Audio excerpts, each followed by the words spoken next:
So, welcome to the Authentic Creative, expanding our capacity to feel good. I am absolutely delighted, thrilled, over the moon excited because Kate Northrup is here today. So, bear with me as I read her bio just briefly with all of my jitters and excitement. So, as an entrepreneur, best-selling author, and mother, Kate Northrup supports ambitious people to light up the world without burning themselves out. Kate teaches how to heal your relationship with money, time, and work.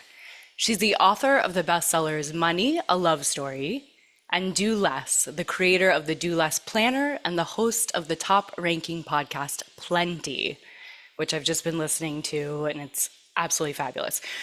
Her work has been featured by the New York Times, Oprah Daily, The Today Show, Glamour, Harvard Business Review, and more. She lives with her husband slash business partner and their two daughters in Miami. So also, you grew up in Maine? Yeah. Yeah, I grew up in Vermont. Oh, So we're same, like, same, just minus an ocean. Very similar vibe. I learned about you, Kate, 3 years ago from a breathwork teacher and started to kind of dip into your world and into your materials. And then you just kept sort of like flowing into my life like the ocean through Kathy Heller Oh, more recently. And I know you're going to be doing some things in her world soon that I'll be seeing you at. I'm I'm just I wasn't ready like 3 years ago when I found out about you. And I wasn't ready 2 years ago, and I wasn't ready 5 weeks ago. But but I was ready now, and I'm about to turn 46 on September 6th. I'm ready now to start to do some adulting. mm, And I was having a breathwork session prior to coming on here with you, and I was crying, and my husband came over and just held my hand, and I was like, this is everything. Just knowing that I'm going to interview Kate and having my husband here holding my hand crying. And I said to him, I'm so done with thinking that I'm somehow unworthy of being on the level I want to be on. mm, mm. And I've been listening to your book, and I'm in the last like half hour of it, of your first book, Money, a Love Story. And I've been sharing it with my family and everyone, and sharing your podcast. And it's just time. It's time for me, it's time for my listeners. It's time for us as women and men to get on board with everything that you're teaching. I love that. Well, I'm really glad we're having this conversation right now then. And I was showing up to your introduction to Relax to Money. Yeah, wide receiver. Yes, yeah, wide receiver. Thank you.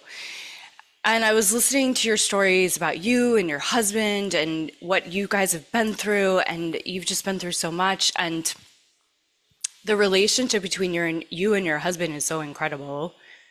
That strikes me just, it's so profound. And it's interesting also, like the multi-level marketing aspect, because I was with Arbonne and was like climbing the ranks there, and that's been a whole kind of like wound. Mm. So I'm telling you all sorts. I'm like, here's everything. Let me just pause and like let you have a minute to share like September 3rd, where are you at today, Kate? Like what's going on in your journey? Because Oh my you're gosh. doing so many things in the world. You're such a lighthouse. Well, thank you. I love your cup there. That's so cute. So, this work, right? This work of expanding is never over.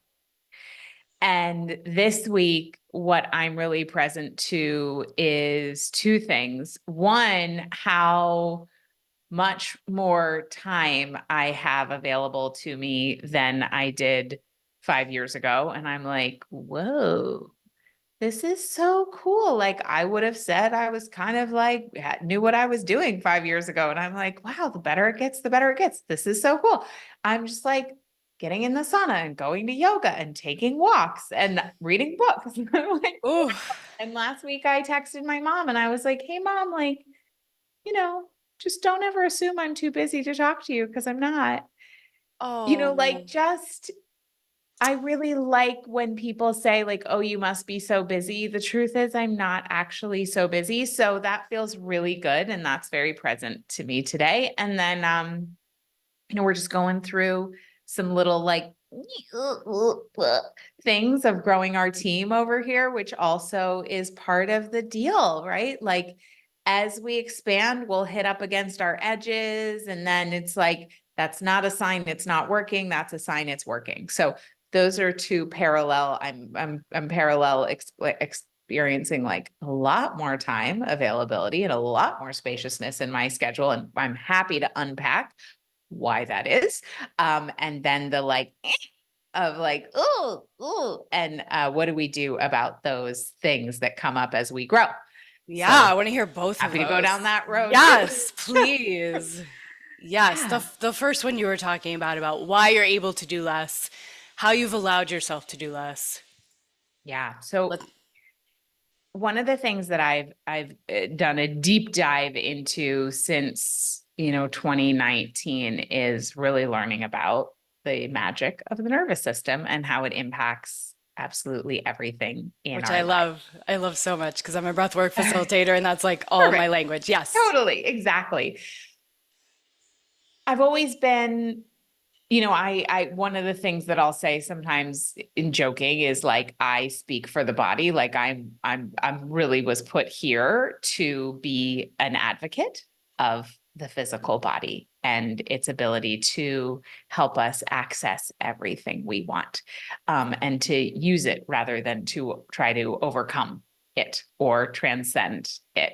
Mhm. Um, I'm not really a transcendence person. I'm an embodiment person. And so when it comes to having too much to do, feeling resistance to doing the things we need to do, feeling like, there's so much to do in order to make the kind of money I want to make. I don't have enough hours in the day in order to do all the things I need to do to make the money that I want to make. Lack limitation, tight, Mhm. tight contraction. Um, what I learned is that we have a thermostat for how much expansion we can feel. Yeah. And that thermostat is set in our nervous system and it gets set according to the environment we are raised in and what the energetic tone is of that environment. So it's not based on language, it's not based on facts. It is based on what it felt like to be in the environment where our body was developing. Mm. Our nervous system mitigates, our nervous system and our unconscious are like basically the same thing. I mean, that's a vast oversimplification, but it like pretty much. And so for me, I grew up in an environment that was a lot of time pressure, a lot of achievement pressure, Yeah. a lot of, like there's so much to do and it feels like an emergency. Right. That's urgency culture. Yes. Urgency culture and high achievement culture and like got to do more because the more we do, the busier we are, the more we achieve, the more valuable we are, like this moral imperative to do more. Hmm. And for years, my life and my business reflected that, even though there's really beautiful things happening, there was like this sense of pressure and tightness no matter what I did. Like internalized capitalism. Yeah, toxic capitalism, exactly. Okay. And one of the things that has come from doing the very I always go first and then I kind of like bring it to our community after. And so for several years I was doing this work, whether, combined nervous system healing work, internal family systems work, EMDR, like a bunch of different things. And what happened is for so many years, I knew logically that our business would change dramatically if we had one main signature offer instead of like having all these rivulets and offering 30 million different things all the time. I knew that, but like I could not get myself to do it because my thermostat was set for chaos. And Yes. and so chaos felt like home, not like chaos, like, but some Overdoing. And degree then of it's like, overdoing and like, yeah, like sprinting at all times felt like my comfort zone. And so I couldn't, until I did the nervous system work, I couldn't actually go slower and have more space because having more space and having more slowness in my life felt really, really painful. right. And so the tactical thing that we did is over the last couple of years, we refocused on one main signature offer in our business. And that's given us so much more time and energy, so much more money, so much more freedom and spaciousness. But what was underneath that was not the tactical move. I knew the tactical move for years and I couldn't get myself to do it. And so that's kind of what I want to say is that when we know intellectually the thing that we need to do, but we cannot get ourselves to do it no matter what we do, we're dealing with a deeply ingrained nervous system pattern. And once we handle the nervous system pattern, doing the thing becomes easy and obvious. And you won't have to like, it won't be a thing because doing this has felt like just taking an exhale and has been the easiest, most in flow thing. But I just couldn't do it for years. I just keep hearing the word unification, like you had to unify within your body, within yourself, in order to unify and simplify the business and the offer. And it just sounds like you had to create so much safety in your nervous system and so much trust, like deeper trust within yourself to simplify in that way. Yeah. It's like with Yeah. writing your books, I'm sure when you're writing, it's like harder to write less. So much harder. Yeah, my English teacher in high school would always quote, I don't remember who he was quoting, but it was, I think it was like Mark Twain or something. If I had had more time, I would have written a shorter letter. Yes, yes, that. 100%. That was the exact quote I was just thinking of. Yeah. Yeah. So the second piece that you were sharing about, which No, I don't was remember what it was. Oh, I know. Oh, yeah. Okay. So then this is related. This is like a natural continuation, which is that so our nervous system wants to always recreate what is familiar. right. So according to our nervous system, what is familiar is safe. Now, Yep. we will always unconsciously recreate what we've experienced prior for two reasons. One, our survival system doesn't want anything new because it doesn't know what to expect. And so at least if we have what we've had, we know what to expect. Yeah. It likes Same. consistency. Same. The second thing is that when there are patterns of trauma in our nervous system, or really any kind of emotional discomfort, our unconscious will repeatedly recreate those same circumstances, right church, wrong pew, same doll, different dress, whatever, Yep. so that we continue to have an infinite number, as long as we're alive, but I think probably beyond that too, an infinite number of times to actually complete the healing cycle. There's kind of two different things going on, which net the same result, which is our everyday becomes a facsimile of the day before. And that's a bummer because everything we want, we pretty much haven't experienced before, but our whole wiring is organized so that we'll only keep experiencing the same thing. Groundhog Day. Yeah. I was like, well, what am I supposed to do with that? So we are currently in a phase of growth in our company where we're hiring full-time people in a way we've never done before. So my Wow. husband and I are doing something we have never done before. We have a level of support we have never had before. We are, I looked at him yesterday after a meeting and I was like, I just feel like we're just like running this grown-up business. Like, wow, like look at it. And Hmm. what happens is our nervous system will register that which is unfamiliar as unsafe.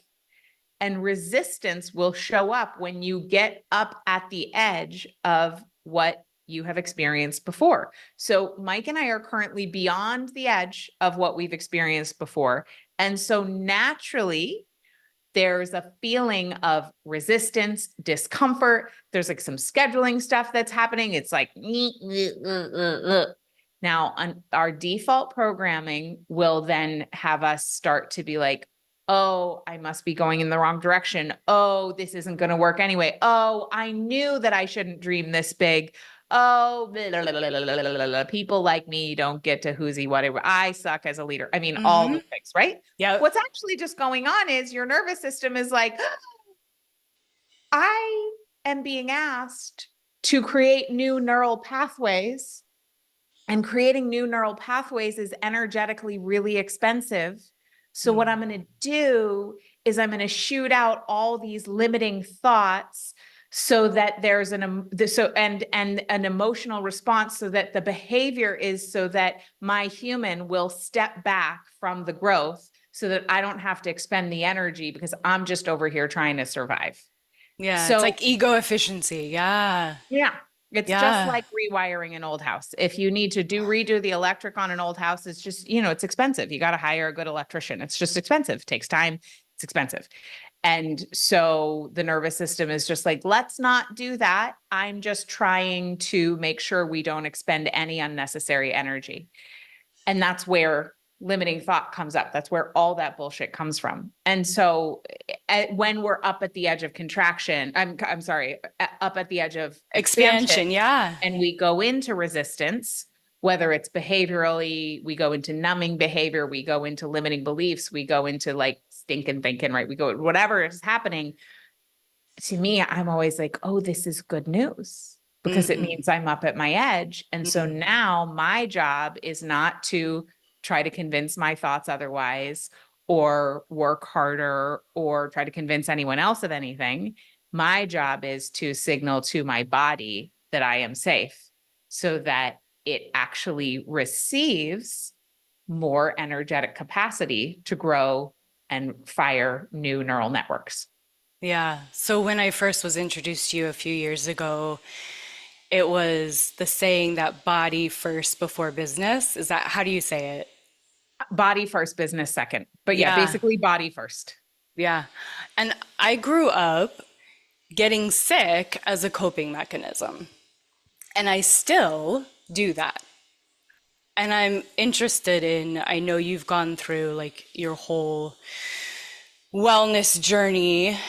I'm interested in that conversation for you of like, so how do you rewire your body to not feel that it needs to get sick in order to recalibrate or to slow down or to deserve rest, whatever the programming is. Yeah. Like for me, it was like, this is how I get taken care of and how I feel loved and Right. safe. Right. And also that's how your body gets the rest. Yeah. There's always multiple layers going on. There's the physiological, there's the emotional. Then I think there's sort of like the cosmic spiritual. On a physiological level, like if we don't rest enough, our bodies will just make sure we get the rest. Like that's just how it goes. So that one's like a pretty easy math equation. Um, the other stuff gets a little more complex. But the thing is, our nervous systems, what will often happen in this work is that people try to go too fast, too much. And the thing is, nervous system imprinting from discomfort in the past comes from too soon, too fast, too much. And then we'll approach it on the other end of like, oh, well, now I have this awareness I'm getting sick as a coping mechanism. I don't want to do that anymore. And I'm not saying you do this, but probably somebody listening does. And I certainly have, which is like, well, that's bad. Right. Like Without adding a layer that, of judgment is not going to help. Yeah. no, it Yeah. doesn't help at all. Beating ourselves up literally never works. And instead, Yep. I always am asking like, okay, what part of me is needing more love right now? How can I, as my friend Megan Watterson says, where can I let love go that I have never let it go before? Mm, God, I love that. You know, because Ugh. if what your body and soul are asking for are rest and love and attention, Yeah. instead of being like, oh, you're wrong for being sick, maybe we could just give our bodies love and attention, but then also give them love and attention when we're not sick, Yeah. so that the new neural patterning can be found of like every day I get to have buckets of love. Oh, so I don't need to do this thing anymore. Mm, But it's like, that's not bad or wrong. It's actually brilliant. I I love mean, that. that coping mechanism is genius. It's like Yeah. been very effective. Yeah. Yeah. Thank you, Kate. That's beautiful. I love you so much. Oh gosh. There's so much. You're such a wealth of wisdom. Um, so what's interesting to keep on this health path Mm, is when I get sick, I then have another coping mechanism which tells me to do more. mm. So I will not actually fully, oftentimes, rest and let myself recuperate. I will go into hyperdrive because the fear is that I'm going to disappear. Do Mm. you know that one? I do. Yeah. It's like that deep rooted fear of if I stop, I will cease to exist. I will Yeah. become irrelevant. People will Yeah. forget about me. All opportunities will dry up. Yeah. You know what I found? I mean, we'll But talk about that. I have found it's the opposite. okay. Like the less available you are, the more your cachet grows, Right. which is just kind of wild, but it's like Right. exactly the opposite. I mean, think about some of the people, think about Oprah, for example. Like, can we DM Oprah? No. No, I mean, yeah, we can. She's not I've gonna tried respond. emailing her. I don't know how to do it. She's not gonna respond, right? Like that's not happening. Or think of anybody else that maybe Oprah's too big of an Or example, but like a crush. Like if they're yeah, available, you right. want them more. Exactly. So it's like that's actually the energy of magnetism. And our magnetism grows when we pull in all of our little tendrils of energy. When we pull them in, when we're not like, oh, this tendril's over there on Voxer, and this one's in my DMs, and this one's in my text, and this one's on WhatsApp, and this one's caring for this person, and this one's in my email, and that one's my podcast, and this one's my blog. And Too many tabs. Yeah. it's like when we actually pull them in and give ourselves permission to have a full stop. It's like when you're on the they probably don't have them anymore on playgrounds because they're so dangerous. Oh, But I've seen them. Yes. the We have things one like nearby. that we had in the 80s where Yes. Yes. you just like whip that thing and you run, and all the kids sit on it, and then Yep. and you all run together, and then you all hop on. It goes faster and faster and faster and faster. And like the kids could completely fly off ballistically, but Yeah, it's so they unsafe. don't Yep. because of centrifugal force. Yeah. And the fact that like when you pull it all in, it's the same principle of when you watch a figure skater, they're going, and then they whip around and pull their arms in and pull their legs in, and everything they spin so fast. And that actually begins to have energetically a gravitational pull. Okay. So being able to really like pull in our energy actually increases our magnetism, which is the same thing as gravity. It's our ability to pull in what we want to us by pulling in the tendrils. So then, okay, this is interesting with human design where you're like the hermit versus the opportunist, or you're meant to go inward and be in your cave because I'm caves for my environment. And then so the question I have as a follow-up is like, so how do you come out? Yeah. I mean, I love to work with, as you know, cycles and seasons. And so I really love to look at, okay, if you are someone who has a regular unmedicated menstrual cycle, the time to go out would be right around ovulation. And if you are not somebody who has a menstrual cycle for whatever reason, or it's irregular, or it's, medicated or whatever, then the time to go out is around the full moon. And so we can really build in these monthly schedules that attend to every kind of energy necessary to get everything we need done. But when we do the things at the time that we're either hormonally or cosmically primed to do, we get more benefit from doing that task at the time that our energy is primed for it. And so we don't need to expend as much energy because, in essence, the energetics of either the lunar cycle or the energetics of the menstrual cycle are fertilizing our energy. And so we're just getting a lot more bang for our buck than if we're trying to just be out all the time. It just doesn't work. And it's not how we're built, because I we are nature.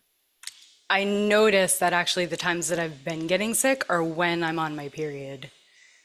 Hmm. Yeah. So when you're having your period, your body is needing the most rest, the most cave-like energy. And so here's where it gets dichotomous. Hmm. When you are having your period, you're also getting the strongest downloads, Yeah, like all the hits, all the all intuition. the Yeah, hits. It's got it. so freaking efficient.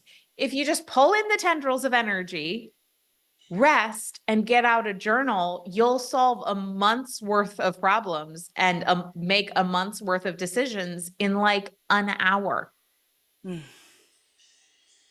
It's amazing when we work with our bodies as opposed to work against them. Like, they're talking to us all the time. And if we just give them what they're asking for, it's amazing how much more creative and charged up and efficient and effective we become. Okay. I have another question that's because I did not plan what I was going to ask you. Great. This is not necessarily something that you're like, quotes, expert on, but I feel like you're going to have a great answer for, Okay. which is pedestaling people. I have a lot to say about this. Please tell me about this topic because Oh it's man, so I actually am an expert in toxic. this.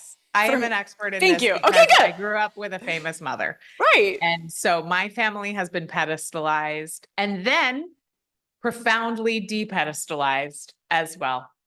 And so Right. when you have experienced both people worshiping the ground you walk upon and saying that, and this is by the way, this is like not about me particularly, but because I'm so adjacent to this. Well, I I grew up. think that there are people that pedestal you big Sure. time, like so Sure. many And I can people. talk about that too, but I'll come back, but Yeah. having experience with my mother, people just thinking she was like, could do no wrong, absolutely perfection. And then when you pedestalize someone and they do something you don't like, there is so far to fall. Right. And the truth of all of us is that we are somewhere in between. We're a mix of wonderful and we're a mix of awful. And we all need to have space for the nuance and for the fact that it's like, yeah, you We're can agree human. with some things, you can agree with others, you can disagree. Like, there's, and of course, there's things that people do that require justice and all of that. But like, when we put people on a pedestal, we create and we are buying into the lie of separation. Got So it. having experienced it very personally as well, what happens is when folks pedestalize, and then I'm just going to share this from like a growing your network of influence tip. This is just, we're going to get to a hot tip, something you can take home. When we do that, when people do that with me, what ends up happening is instead of feeling more connected to them, I feel really separate from them. And it's actually pretty lonely. Like, it's a very weird feeling when somebody pedestalizes me because there's no way that they could actually reach me or I could actually reach them because they've separated us. And I don't want to be separated. I want to be connected. I want to find common ground. I want to have a real conversation about something that really matters. Now, does that mean that we can't admire people? No. I tell people how amazing they are all the time. I mean, of course, I have my people that I'm like, "Ugh, but here's the hot tip. When we this is really random, but several years ago I walked into a restaurant on a Monday night in December in Maine, a very small town in Maine. Mhm. This is not a bustling metropolis of any kind. And I'm going to my table and I look over into the bar and I sit down at the table with my husband and I'm like, Oprah is sitting in the bar. Why is she there? What Yeah. is happening right now? How is it possible that Oprah Winfrey is in this tiny restaurant in Brunswick, Maine on a Monday night in December? And so I went and I said hello. And the way I did it was I thought through ahead of time, common ground, shoulder to shoulder. So instead of like, oh, your work is so amazing, pedestal, pedestal, pedestal, pedestal, separate, separate, separate, separate. I was like, hello, my name is Kate, common ground, mentioning people we know in common, da, da, da. Also big gratitude. Thank you so much. Like all of it in one. Mhm. So if you are going to meet somebody you admire, whether it's over a DM or at a random bar in Brunswick Or like or you're a podcaster and you have wherever you are, it's like find something common and find the part of you that stands shoulder to shoulder with them and find the part of them that's going to stand shoulder to shoulder with you. And I learned a lot about this from an amazing book by Barbara Walters called How to Talk to Anyone About Practically Anything, wow. or how to talk to practically anyone about practically anything. Because I used to have a lot of social anxiety and I still do. Like if you send me to a party where I don't know anybody, I just want to die. I want to die. Oh, It sounds like the most awful thing. Like I don't want to do it at all. I'm going to one on Thursday. I'm really nervous. So but is that because you don't like inauthenticity and like shallow conversations? I'm just terrified. I don't, it's because, why is it? It's because it's like, Your little when I girl. don't know people, I feel scared of making conversation. And because I feel scared that they don't want to talk to me or that like the conversation is going to fall flat or it's going to be awkward or we're going to have nothing to talk about. I mean, it's like, blah, blah, blah, blah. It's just I like, love that you're right? admitting this. This is so like It's just, I mean, leveling for me I'm to sweating hear right you. now just thinking about it. So I read, but I was way more like that when I was a teenager, and my therapist told me to read this book by Barbara Walters, who of course had like interviewed dignitaries and Everyone. luminaries and mega famous people, like every single person. Hmm. And so she shared this piece of wisdom, which is that anybody you're talking to both has a problem that they need to have solved, and also they have something that really matters to them. Hmm. And if you can find out one or the other of those things or both, you can find instant connection and common ground, because no matter who we are, we can always be a problem solver for somebody. Everyone's got a problem they need solved. And if you can figure out what it is, you could potentially help them no matter who you are. And then secondly, we all have stuff that's lighting us up that really makes our heart sing. And if you can find that out and get curious about it, you're going to like get to the mushy, yummy center of someone. And that may not have to do with what they're known for. Right. That's beautiful. Thank you, Kate. Okay, so we should wrap up because I want to honor your time. I am just wondering if there's anything that's intuitively coming through that you feel like the people that are going to listen to this, what's exciting you? What's lighting you up right now? What is lighting me up? I mean, honestly, like I'm really obsessed with all my different wellness practices right now. Ooh, tell me all about them if you have very time. very into like quantum, what do they call it? Quantum nutrition and like learning What about is quantum metabolic. nutrition? It's like really like there's like quantum wellness is basically really looking at light and energy sources and like how we can optimize our metabolism, but more specifically our mitochondria to create energy from the light of the sun. And so I'm pretty obsessed right now with like bringing in more natural light, mitigating blue light, looking at how all of the things like we are light beings. Our nervous system communicates through electricity, which is light. And I'm doing a lot with that lately. But I did want to circle back I to love what that. you said at the very beginning, which was about how it is time for you specifically and around adulting. I just want to ask you a question, if Sure. it's okay. Yes. Because I bet there's other people who are also in that same spot. Tell me what it feels like in your body or what comes up for you around this idea of stepping into adulting in a way you never have before. So I did actually, thank you for reminding me. I feel so much more dropped in when you take over. Uh, thank you for reminding me of what I wanted to talk to you about, which is shame, which I didn't want to just like immediately dive in, but I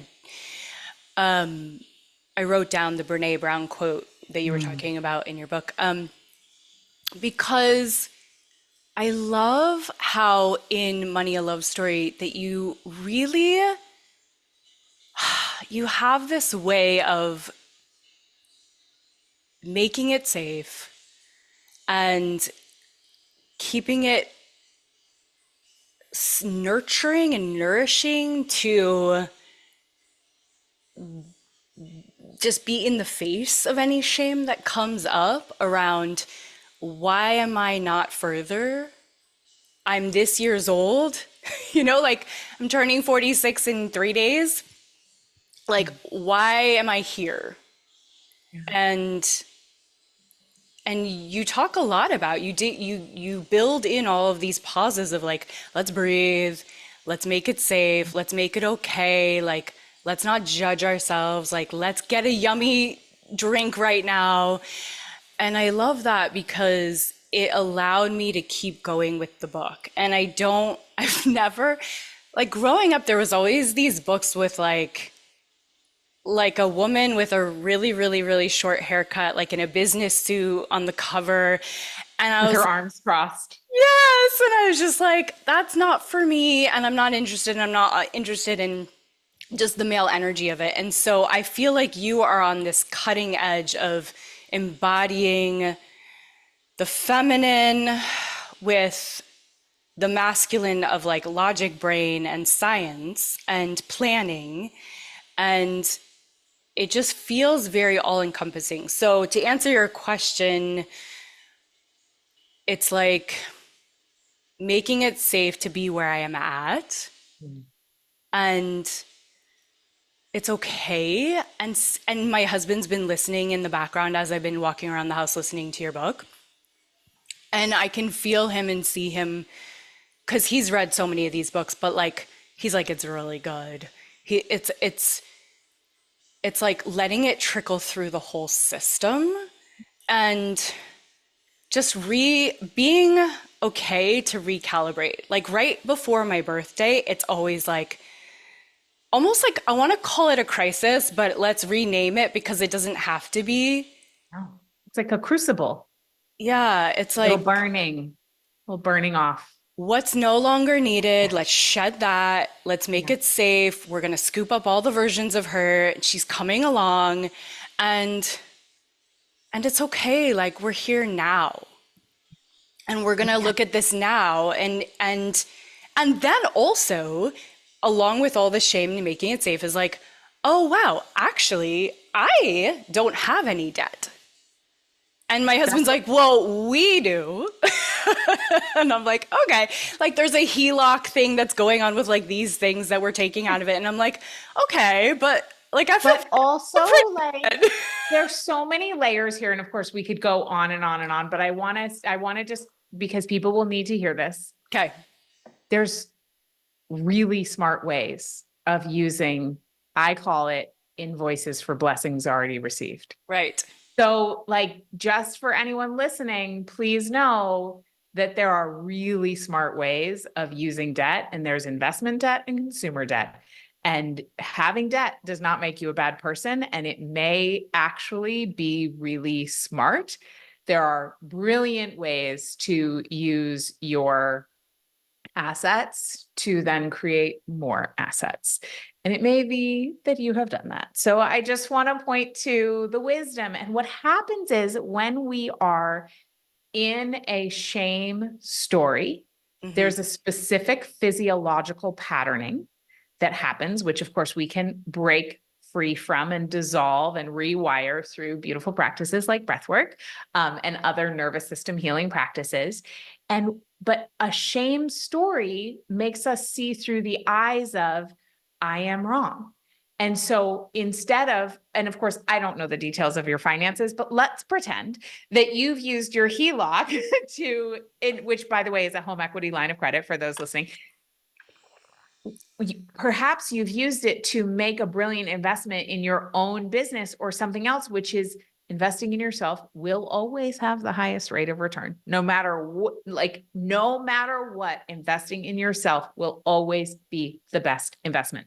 And so when we are looking through the eyes of shame, because we're in a physiological patterning of shame, we see everything through the eyes of wrong and bad. But it could be the very same data that when we're able to melt that pattern and come out of it from the eyes of love, which is all shame is asking for, is more love, then we can see like, oh, I'm actually a really smart investor. And oh, wait, over here, I have these resources that I could turn into this. And oh, wait, now I see an opportunity there that was there the whole time, but I couldn't see it because I was so in my shame spiral. So doing this work on a physiological level changes our perception, changes our ability to make great money, changes our ability to create great results through working less. But we can't do those things when we're in our old patterning. And mindset work is not really where we need to start. We need to start with the body. It's so interesting because it sounds like what you were talking about in your book about rewriting the perspective of your story about you and your mom. It's Yeah. like it's story work, sort of, and then What also if embodiment work. And then also like when you're not in fight or flight and shame and freeze and fawn and all these things, you can actually fling open the possibility of your genius. I love that. And Instead of fight, flight, freeze, or fawn, we can be in fling.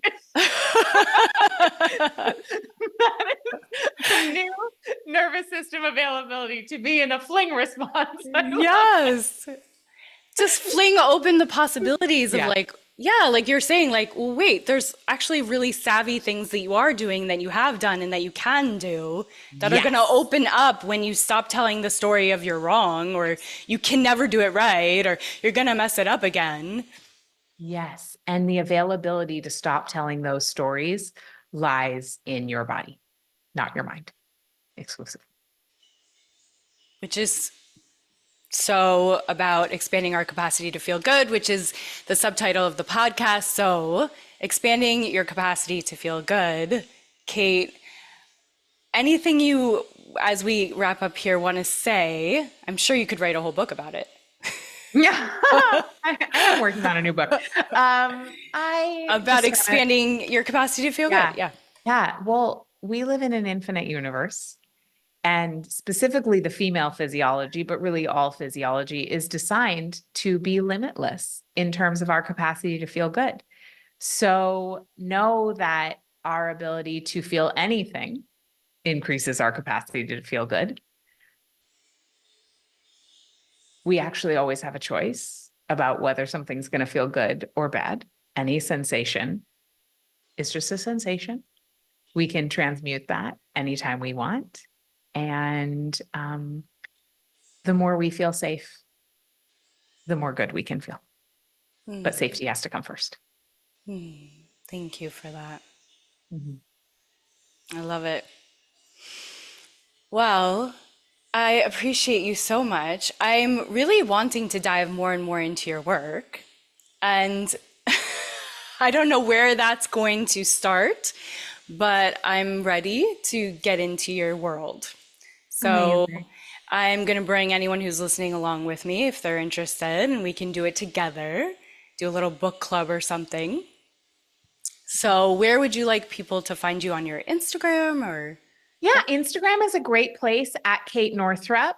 I really work with time and money abundance. So the tapping into infinite resources when it comes to time and money. And if you're wanting to access more when it comes to nervous system healing and your financial abundance, you could just shoot me a DM that says only the word wisdom. So don't put anything else in the DM, but just the word wisdom. And I'll send you a free money breakthrough guide and a mini companion lesson that gives you my favorite nervous system healing tool. You have the best automated systems. Like it's all working for you. Because anytime it's like I'm always having a conversation with, here's a thing, here's another thing, here's more value, here's more value, here's more value. I'm like, oh my goodness, okay. I call So, her Bubbles the bot. Bubbles the bot will be in the DMs, so, available and ready to serve. so that Kate can do less, which is what we So that I can all be in the need. sauna. We all need more light. Yeah. Thank you, Kate. This was such a blessing. It's such a beautiful, beautiful chapter to start my September with. The kids started school today, and I got to talk to you today, and I can't wait to listen back to this and like fully soak it in.